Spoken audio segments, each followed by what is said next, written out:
Tazama juu ya milima iko miguu yake aletaye habari njema, we atangazaye amani yake aletaye habari njema, we atangazaye amani.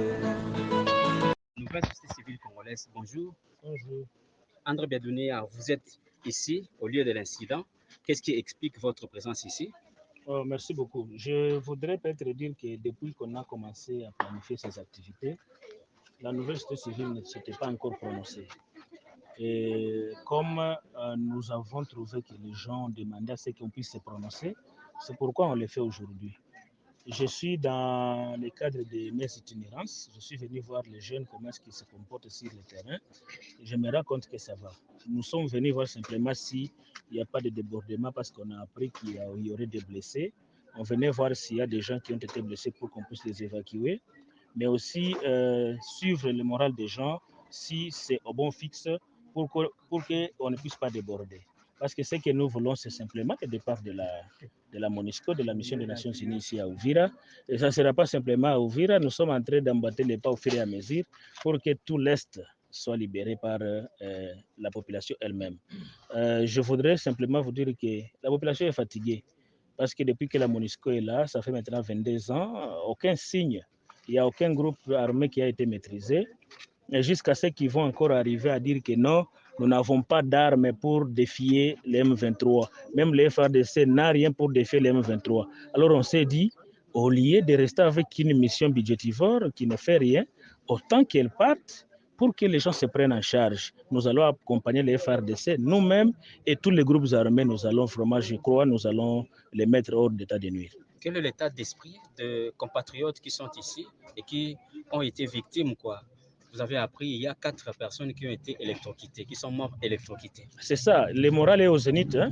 Si vous comprenez bien, les gens ils sont debout, ils se disent, même si les amis sont morts, nous allons accompagner les familles après ça, mais nous allons d'abord les honorer parce qu'ils ont décédé pour une cause noble.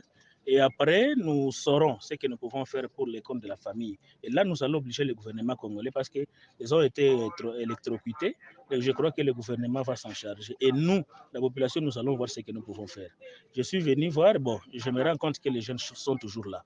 Et je les ai fortifiés pour leur dire que nous devons résister, nous devons toujours rester là-bas jusqu'à ce que les amis nous disent quand est-ce qu'ils vont partir. Est-ce que c'est le jeudi ou le vendredi? Et s'ils ne partent pas, le vendredi, nous avons encore une grande réunion dans laquelle nous allons peaufiner d'autres stratégies pour qu'ils partent définitivement. Vous avez récupéré une action initiée par d'autres structures citoyennes, d'autres sociétés civiles.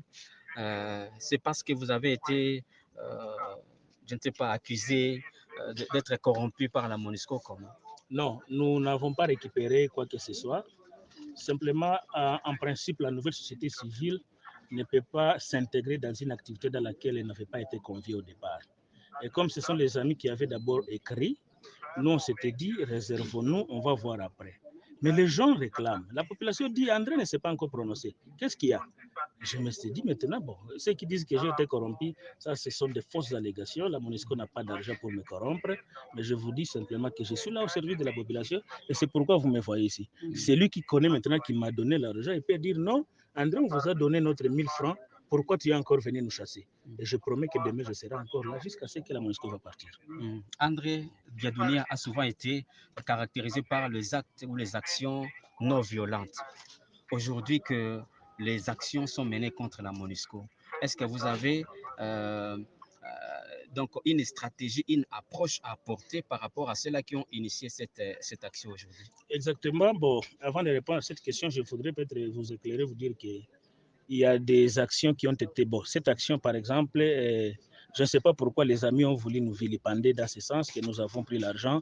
Depuis que nous sommes là, nous n'avons jamais touché sur l'argent qui vient de nulle part. Et donc, nous sommes là pour les intérêts de la communauté. S'il faut prendre l'argent, nous pouvons prendre des emplois qu'on nous propose chaque fois. On nous dit, venez travailler, mais on se dit, non, nous sommes encore là. Mais pourquoi je veux prendre l'argent sale? Alors, par rapport aux stratégies, c'est ce qui a fait à ce qui est confusion entre nous. Parce que nous, comme les amis avaient déjà écrit, nous, on a trouvé qu'il ne faudra pas entrer dans une activité que nous n'avons pas planifié les stratégies. Parce que ça serait peut-être une façon de nous piéger. Comme ça, on s'est d'abord réservé. Mais comme on se rend compte qu'ici, par exemple, où nous sommes, les jeunes sont là. Ils sont en train de dire qu'il n'y a pas d'eau pour boire, il n'y a pas de la nourriture, parce qu'ils vont faire 4 et 5 jours ici, il faut de la nourriture. C'est comme ça, nous maintenant, nous allons nous déployer pour chercher la nourriture, de l'eau à boire pour les jeunes, pour qu'ils continuent à résister. Mais dire qu'on a eu l'argent, on a eu tout ça, et il n'y a pas d'action qui appartienne à une structure ou une autre. Ce sont des actions de la population. C'est la population qui nous a choisis et c'est pour cette population-là que nous devons toujours continuer à travailler. Nous n'avons reçu aucun rang, simplement il y avait des mésententes. Vous savez que toutes ces structures-là étaient venues de la nouvelle société civile. C'est normal qu'on puisse dire tout ça, mais nous sommes tranquilles dans notre conscience parce que nous n'avons rien touché. Alors pour atténuer la tension, pour apaiser les esprits, quel mot d'ordre est-ce que vous pouvez donner à vos compatriotes qui vous écoutent en ces moments, en attendant que vous puissiez reprendre les choses en main? Je voudrais rassurer la population que nous avons toujours été avec eux. André Bedouni a toujours été avec eux. Ce n'est pas aujourd'hui que je vais venir trahir la population congolaise. Parole d'apaisement. La parole d'apaisement, c'est de demander à la population de continuer, d'être toujours serré, de ne pas trouver que quelqu'un qui vient pour nous pousser à faire de la violence, beaucoup plus à ce que nous puissions ravir les armes, que ce soit aux militaires, aux policiers ou aux casques bleus, que nous ne puissions pas accepter. Nous sommes là pour mener nos actions citoyennes jusqu'à ce que... Les actes de vandalisme. Les actes de vandalisme, c'est ce que j'ai dit. Il peut arriver que les gens touchent sur la fenêtre. Nous devons éviter tout ça parce que nous avons l'objectif à ce que la MONUSCO parte. Parce qu'il peut arriver qu'on touche sur un militaire, sur un casque bleu et qu'il tire. On n'a pas besoin de morts comme on l'a vécu à Goma. Nous avons besoin que cette marche se solde sans mort, sans blessure, sans blessés et que les gens rentrent à la maison après le départ de la MONUSCO. Chacun et chaque famille sente que nous sommes en bonne et due forme. Et demain, nous pouvons encore envoyer nos enfants pour accompagner la société civile. Donc vous les appelez à la non-violence? J'appelle les gens à la non-violence parce qu'on ne veut pas perdre les gens. Ceux qui sont morts aujourd'hui, paix à leurs âmes, ils sont morts, ce sont des héros qui sont morts au combat, mais pas l'électrocution parce que ce n'est pas par arme, mais c'est seulement parce qu'il y a un casque bleu qui a tiré des balles qui ont fait à ce qu'il y ait coupure du câble électrique. Mais maintenant, là, nous ne voudrons pas que ça se répète. Nous ne voudrons pas que ça se répète. Nous serons là. La MONUSCO, les amis de la MONUSCO ne vont pas quitter leur campement. Ils vont quitter là-bas lorsqu'ils vont nous demander, nous sommes fatigués, laissez-nous partir. Et on va les laisser partir. On ne veut pas vraiment qu'il y ait des actes de vandalisme, mais nous allons le faire intelligemment parce que nous avons récupéré la situation et nous allons, je crois, ils vont partir. André Bedouni, merci beaucoup. C'est moi qui vous remercie. Applaudissez.